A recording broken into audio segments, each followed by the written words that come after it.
Hi hello welcome back to my YouTube channel. അപ്പോൾ എല്ലാവർക്കും നമ്മുടെ പുതിയൊരു വീഡിയോയിലേക്ക് വീണ്ടും സ്വാഗതം. അപ്പോൾ ഇന്നത്തെ നമ്മുടെ വീഡിയോയും വീണ്ടും എഗെയിൻ ഒരു മോർണിംഗ് റൊട്ടീനാണ് കേട്ടോ. ഇന്ന് പൊതിച്ചോറൊന്നും കേട്ടണ്ട. അപ്പോൾ രാവിലെ വിളക്കൊക്കെ കത്തിച്ചു, വെളുപ്പിനെ എഴുന്നേറ്റ് വിളക്കൊക്കെ കത്തിച്ചു, നേരം വെളുത്തു. നമ്മുടെ ചെമ്പരത്തിയിൽ ഒരു ചെമ്പരത്തി പൂ പോലും ഇല്ലായിരുന്നു കേട്ടോ, അത് വാടിയ പൂവാണ് നിൽക്കുന്നത്. അപ്പോൾ രാവിലെ അടുക്കളയിലോട്ട് കയറിയിട്ടുണ്ട് കേട്ടോ. കുളിയൊക്കെ കഴിഞ്ഞ് വിളക്കൊക്കെ കത്തിച്ചിട്ട് അടുക്കള കയറി. അത് കഴിഞ്ഞ് ചായ ഇട്ടു കേട്ടോ. ചായ മസ്റ്റാണ്. പാലില്ലാത്ത ദിവസം എൻ്റെ വൻ ശോക ദിവസമായിരിക്കും കേട്ടോ. ചായ കുടിക്കാത്ത ദിവസം രാവിലെ എന്തോ ഒരു വൈക്ലഭ്യമോ ചായ കുടിച്ചില്ലെങ്കിൽ. അപ്പോൾ എല്ലാവർക്കും സുഖമായിട്ടിരിക്കുന്നു എന്ന് വിശ്വസിക്കുന്നു, സേഫായിട്ടിരിക്കുന്നു എന്ന് വിശ്വസിക്കുന്നു. അപ്പോൾ നമ്മളിവിടെ സുഖമായിട്ടും സേഫായിട്ടിരിക്കുന്നു. ചെറിയ ചെറിയ വിഷമങ്ങളൊക്കെ ഉണ്ട്. നമുക്ക് എന്താ പറയുക, അങ്ങനെ കുഴപ്പമില്ലാതെ പോന്നു. പിന്നെ നമ്മൾ രാവിലെ ചീര തോരൻ വെക്കാമെന്ന് വിചാരിച്ചേട്ടോ. ചീര 2 പിടി ചീര ചേട്ടേ കഴിഞ്ഞ ദിവസം വാങ്ങിച്ചുകൊണ്ട് വന്നിട്ടുണ്ടായിരുന്നു. അത് ഫ്രിഡ്ജിലിരുന്ന് അപ്പം ഒരു പിടി മാത്രം മതി. നമുക്ക് 3 പേർക്കുമായിട്ട് ഒരു പിടി ധാരാളം ഒരു നേരത്തേന്. അപ്പോൾ ഒരു പിടി എടുത്തിട്ട് ഞാൻ അരിഞ്ഞ് തോരൻ വെക്കാമെന്ന് വിചാരിച്ചു. അപ്പം നമ്മുടെ വീട്ടിലുണ്ടായ ഒരു 3 പയറും കൂടി ഉണ്ടായിരുന്നു കേട്ടോ. അപ്പോൾ അതും കൂടി അരിഞ്ഞിട്ട് അതിൻ്റെ കൂടെ അരിഞ്ഞിട്ട് തോരൻ വെക്കാമെന്ന് വിചാരിച്ചു. അപ്പം ചീരയില കഴുകിയെടുത്ത് വെക്കും കേട്ടോ. നമ്മുടെ പുഴുവോ ചിലന്തി വലയോ എന്തെങ്കിലും ഉണ്ടോ എന്ന് നോക്കി നല്ല വൃത്തിയായിട്ട് കഴുകിയിട്ട് വെള്ളം തോരാനായിട്ട് അവിടെ വെച്ചിട്ടുണ്ട്. അപ്പോൾ ഇനി നമുക്ക് അരി കഴുകി ഇടണം. അപ്പോൾ അതിന് മുമ്പ് വെള്ളം തോരാനായിട്ട് വെച്ച് കഴിഞ്ഞാൽ പിന്നെ ഇതെല്ലാം കഴിഞ്ഞ് നമുക്ക് പയ്യെ അരിഞ്ഞാൽ മതിയല്ലോ ചീര. അപ്പോൾ നമ്മുടെ ചോറ് അരി ഇട്ടു. പിന്നെ അത് തിളച്ചിട്ടുണ്ട്. ഞാൻ കഴിഞ്ഞ ദിവസം വീഡിയോയിൽ പറഞ്ഞ പോലെ തന്നെ കേട്ടോ, എന്നും ഞാൻ അങ്ങനെ ചെയ്യുന്നത്. ഈ ഒരു അരി പെട്ടെന്ന് വേവുന്ന അരിയാണെങ്കിൽ ഇത് കുഴപ്പമില്ല. ഇത് നല്ല വേവുള്ള അരിയാണ്. അപ്പോൾ അതുകൊണ്ട് ഞാൻ തിളച്ച് ഒരു 2-3 മിനിറ്റ് കഴിയുമ്പോൾ മാറ്റി വെച്ചിട്ട് അടച്ച് വെച്ച് പഴയതുപോലെ തന്നെ വെള്ളം വെയിറ്റ് എടുത്ത് മുകളിൽ വയ്ക്കും. അപ്പോൾ അതവിടെ എങ്ങനെ ഇരിക്കട്ടെ, അതവിടെ ഇരുന്ന് ആ ചൂടിൽ അരി വെന്ത് വരട്ടെ എന്ന് വിചാരിച്ചു. അപ്പോൾ ഞാൻ ഈ ചായ കുടിക്കുക. അപ്പോഴത്തേനും തിരിച്ച് വരുമ്പോഴത്തേനും നമുക്ക് ചീര അരിഞ്ഞെടുക്കാനായിട്ട് പറ്റും. വെള്ളമൊക്കെ തോർന്നിരിക്കും കേട്ടോ. അപ്പോൾ ഞാൻ പോയിട്ട് ചായയൊക്കെ കുടിച്ചോട്ട് വന്നിട്ട് അരി അരയ്ക്കാമെന്ന് ചീര തോരൻ വയ്ക്കാനായിട്ട് അരിഞ്ഞ് വയ്ക്കാം. അപ്പോൾ നമുക്ക് രാവിലെ ഇന്നും ഇഡലി കേട്ടോ എടുക്കുന്നത്. ഇഡലി അതിൻ്റെ കൂടെ ഞാൻ എന്തോ ഇതെന്നറിയോ, ഈ കളർ വരാൻ കാരണം നമ്മുടെ ചീരയില ഒരു 4-5 എണ്ണം എടുത്ത് നന്നായിട്ട് അരച്ച് മിക്സിയിൽ അരച്ചിട്ട് ഞാൻ മാവിൽ ചേർത്തിട്ടുണ്ട് കേട്ടോ. അപ്പോൾ അതാണ് ഈ കളർ വരുന്നത്.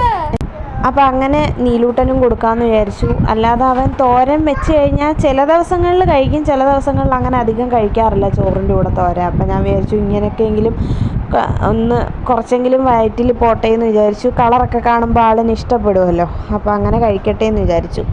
അങ്ങനെ ചീരയും പയറും കൂടി അരിഞ്ഞ് പിന്നെ അത് തോരൻ വയ്ക്കാനായിട്ട് അടുപ്പത്ത് വെച്ചിട്ടുണ്ട് കേട്ടോ. ഞാൻ കുറച്ച് കടുക് വറുത്തപ്പോൾ കുറച്ച് നമ്മുടെ ഉഴുന്ന് പരിപ്പും കൂടെ ചേർത്തിട്ടുണ്ട്. അപ്പോൾ ഒരു ചെറിയ കറുമുറുവാകുമ്പോൾ നല്ല രസമായിരിക്കും എന്ന് വിചാരിച്ചു. ഞാൻ ആദ്യമായിട്ടാണ് ഇങ്ങനെ ചീരയൊക്കെ തോരൻ വയ്ക്കുമ്പം ഉഴുന്ന് പരിപ്പിടുന്നത്. അപ്പം എന്തായാലും ഒന്ന് ടെസ്റ്റ് ചെയ്ത് നോക്കാമെന്ന് വിചാരിച്ചു. പക്ഷേ അടിപൊളിയായിരുന്നു കേട്ടോ, സൂപ്പറായിരുന്നു. അപ്പോൾ ഇന്നത്തെ വിശേഷം എന്ന് പറയുന്നത് നമ്മുടെ വെള്ളിയാഴ്ചത്തെ കാര്യങ്ങളാണ് കാണുന്നത് കേട്ടോ. വെള്ളിയാഴ്ചത്തെ കാര്യങ്ങളാണ്. പിന്നെ അതിന് ശേഷം ഞാൻ വീഡിയോ ഒന്നും എടുത്തിട്ടില്ല. ഇനിയിപ്പോൾ എന്ത് വീഡിയോ അപ്ലോഡ് ചെയ്തതെന്ന് എനിക്കൊരു പിടിയില്ല കേട്ടോ.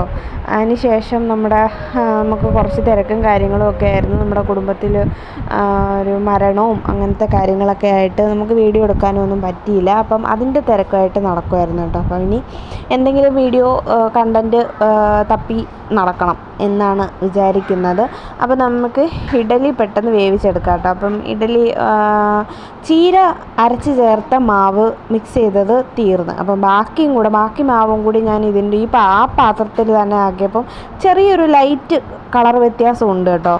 അപ്പോൾ കറക്റ്റ് മാവായിരുന്നു കേട്ടോ. ഈ ഒരു 3 തട്ടിലായിട്ട് വെക്കാനുള്ള കറക്റ്റ് മാവുണ്ടായിരുന്നു. അപ്പോൾ നമ്മുടെ ചീരയില ഒന്ന് വാടി വന്നപ്പോഴത്തേനും ഞാൻ അരപ്പ് ചേർത്തിട്ടുണ്ട്.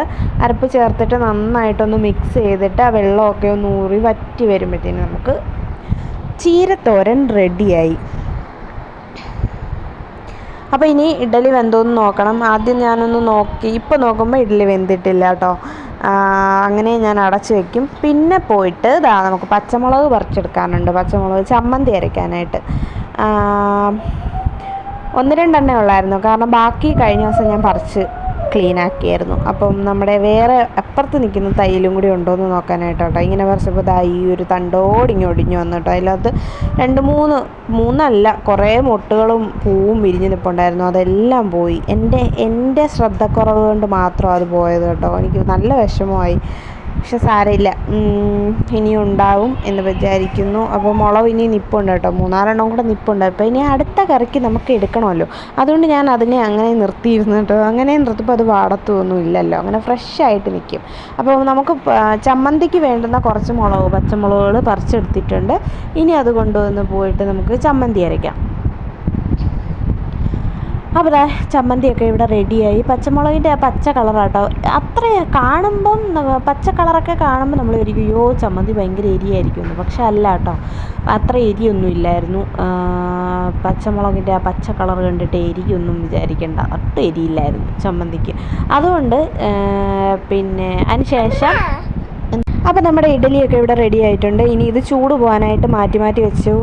ചൂട് പോയപ്പോൾ പുഷ്പം പോലെ ഇളകി വരുന്നുണ്ട് കേട്ടോ. നല്ല സോഫ്റ്റ് ഇഡലിയായിരുന്നു കിട്ടിയിട്ടുള്ളത്. എനിക്ക് പേടിയുണ്ടായിരുന്നു, ചീരയില അരച്ച് ചേർത്തതുകൊണ്ട് ഇനി ഇഡലി ശരിയാവുമെന്ന് എനിക്കറിയത്തില്ലായിരുന്നു. ഞാൻ ആദ്യമായിട്ടാണ് ഇങ്ങനെ ട്രൈ ചെയ്തത്. പക്ഷേ ഒരു കുഴപ്പമില്ലാതെ നമ്മുടെ സോഫ്റ്റ് ഇഡലി കിട്ടിയിട്ടുണ്ട്. കളർ വ്യത്യാസം ഉണ്ടെന്നേ ഉള്ളൂ. നല്ല അടിപൊളി ഇഡലിയായിരുന്നു. നീലൂട്ടൻ ഇഷ്ടപ്പെടുകയും ചെയ്തു കേട്ടോ, അവൻ കഴിക്കുകയും ചെയ്തു. അപ്പോൾ അത് കഴിഞ്ഞിട്ട് നമുക്ക് എരിയില്ലാത്ത ചമ്മന്തി ആയതുകൊണ്ട് ചേട്ടയ്ക്ക് ഇഡലിയുടെ കൂടെ ചമ്മന്തി ആണെങ്കിൽ മസ്റ്റായിട്ട് വേണ്ട ഒരു കാര്യം അത് കേട്ടോ. മുളകും ഉപ്പും വെളിച്ചെണ്ണയും കൂടെ ചാലിച്ചെടുക്കുന്ന മുളക് കുഴച്ചത് ഭയങ്കര ഇഷ്ടമാണ് ഇഡലിയുടെ കൂടെ കഴിക്കാൻ. എനിക്കിഷ്ടമല്ല കേട്ടോ. അപ്പോൾ അതും റെഡിയാക്കി വെച്ചു. നമ്മുടെ ചമ്മന്തിയും ഇഡലിയും കൂടെ നീലൂട്ടന് കൊടുക്കാൻ പോകാം കേട്ടോ. 2 ഇഡലിയും കുറച്ച് ചമ്മന്തി എടുത്തിട്ടുണ്ട്. അപ്പം നീലൂട്ട് അത് കഴിച്ചു കേട്ടോ, 1.5 ഇഡലി കഴിച്ചിട്ടുണ്ട്. അപ്പോൾ ചോറും ഇവിടെ റെഡി ആയിട്ടുണ്ട്. അങ്ങനെ ഇരിക്കുമ്പോഴാണ് വൈകിട്ടൊരു ട്വിസ്റ്റ് ഉണ്ടാകുന്നത്. ഒരു 8ൻ്റെ പണി കിട്ടുന്നത് കേട്ടോ. എനിക്ക് നടുവിന് ഭയങ്കര ഒരു പണി കിട്ടി. നടുവിൻ്റെ മുകളിലെ ഏണിൻ്റെ ഭാഗത്തായിട്ട് നല്ല വേദന എടുത്തിട്ട് എനിക്ക് ഇരിക്കാനും അനങ്ങാനും നടക്കാനും ഒന്നും പറ്റാത്ത അവസ്ഥയായി. അങ്ങനെ ഹോസ്പിറ്റലിൽ പോയി ട്രിപ്പൊക്കെ ഇട്ടിട്ട് തിരിച്ചു വന്നു. ട്രിപ്പ് ഇട്ട് കഴിഞ്ഞപ്പോഴാണ് എനിക്ക് വേദനയെല്ലാം മാറിയത് കേട്ടോ. അങ്ങനെ വീട്ടിൽ വന്നിട്ട് ഇങ്ങനെ ഇരിക്കുക കേട്ടോ. വേദനയെല്ലാം തിന്ന് മാറിയതിൻ്റെ ഇരിപ്പാണ്. അപ്പോൾ അടുത്തൊരു വീഡിയോയിൽ വീണ്ടും കാണുന്നവരെ ബൈ.